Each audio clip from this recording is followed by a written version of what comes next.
तो नमस्कार छात्रों, स्वागत है आपका इस वीडियो में। तो इस वीडियो में मैं आपके लिए लेके आ चुका हूँ कक्षा 11वीं के रसायन विज्ञान के सेट बी के सभी प्रश्नों के आंसर।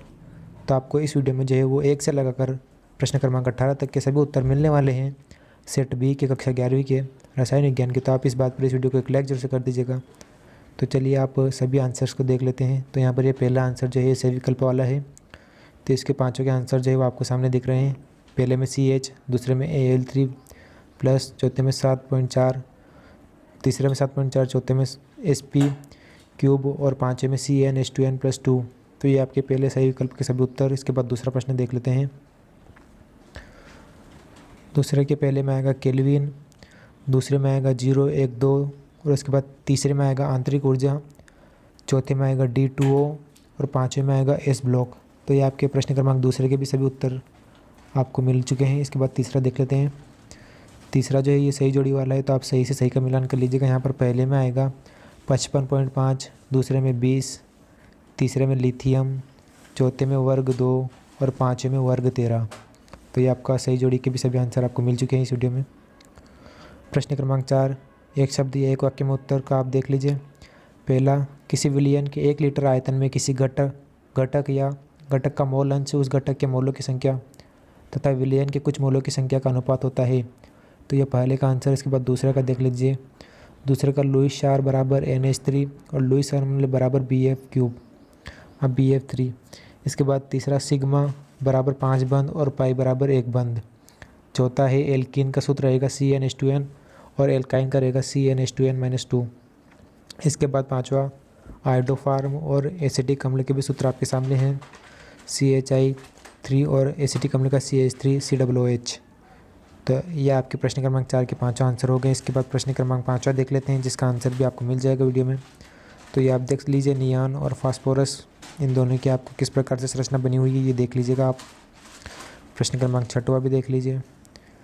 6वां प्रश्न, boron, aluminium, gallium, indium, thallium और नीदेनियम कौन सा है ये सही नहीं लिखा रहा है। लेकिन इसके बाद प्रश्न क्रमांक 7वें के बाद ये 8वां भी आप देख लीजिए। जब किसी रासायनिक अभिक्रिया में 2 क्रियाकारक भाग लेते हैं, इनमें से एक क्रियाकारक कम मात्रा में हो, दूसरा क्रियाकारक अधिक मात्रा में हो, तो जो क्रियाकारक कम मात्रा में होता है वह पहले समाप्त होगा। इसे ही सीमांत अभिकर्मक कहते हैं। तो ये सीमांत अभिकर्मक की परिभाषा है, परीक्षा नहीं परिभाषा। इसके बाद 9वें का आंसर भी देख लीजिए, हुंड का नियम। तो ये पूरा हुंड का नियम है। हुंड के नियम के अनुसार किसी भी कक्षक के उपकक्षक में इलेक्ट्रॉन पहले एक एक कर भरते हैं, तत्पश्चात ही उसका जोड़ा बनना प्रारंभ होता है। इस पूर्ण रूप से आधा भरा हुआ या पूरा भरा हुआ ऑर्बिटल पूर्ण रूप से आधे भरे हुए या पूरे भरे हुए ऑर्बिटल से अधिक स्थायी होता है। उदाहरण भी आपको दे रखा है CR और CU का। प्रश्न क्रमांक 10वें का उत्तर भी आपके सामने है। आधुनिक आवर्त नियम के अनुसार तत्वों के भौतिक एवं रासायनिक गुणधर्म उनके परमाणु संख्याओं के आवर्ती फलन होते हैं। इसमें 18 वर्ग तथा 7 आवर्त होते हैं। तो ये आपके 10 प्रश्नों तक के सभी उत्तर हो गए हैं। इसके अलावा मैंने अंग्रेजी और हिंदी के भी सभी प्रश्नों के आंसर जो है वो आपको बता दिए हैं। तो अगर आपने हिंदी और अंग्रेजी का पेपर भी अभी तक हल नहीं किया है तो वो पेपर भी इस वीडियो को देखने के बाद आप हल कर लीजिएगा। उनके भी आपको 1 से लगाकर आखिरी प्रश्न तक के सभी प्रश्नों के आंसर जो है वो मिल जाएंगे। तो वो मैंने एक ही वीडियो में आपको बता रखे हैं। और इस पेपर के बाद आपको अगला पेपर कौन से विषय का चाहिए और कौन से सेट का चाहिए आप मुझे नीचे कमेंट करके बता दीजिएगा, ताकि मैं उस पेपर को जो है वो आपके लिए जल्दी से जल्दी लेके आ जाऊं। और हिंदी और अंग्रेजी का तो आपको पहले ही बता चुका हूं मैं, और अगर आपने नहीं देखा तो वो देख लीजिएगा इस वीडियो के बाद। प्रश्न क्रमांक 11वें का उत्तर, S ब्लॉक और P ब्लॉक में अंतर। तो S ब्लॉक के तत्वों का सामूहिक इलेक्ट्रॉन विन्यास NS1-2 होता है और P ब्लॉक के तत्वों का सामूहिक इलेक्ट्रॉनिक विन्यास NP1-6 होता है। और ये सभी अंतर आपको दिख रहे होंगे, तो आप इनको लिख लीजिएगा। प्रश्न क्रमांक 11वें का उत्तर है ये।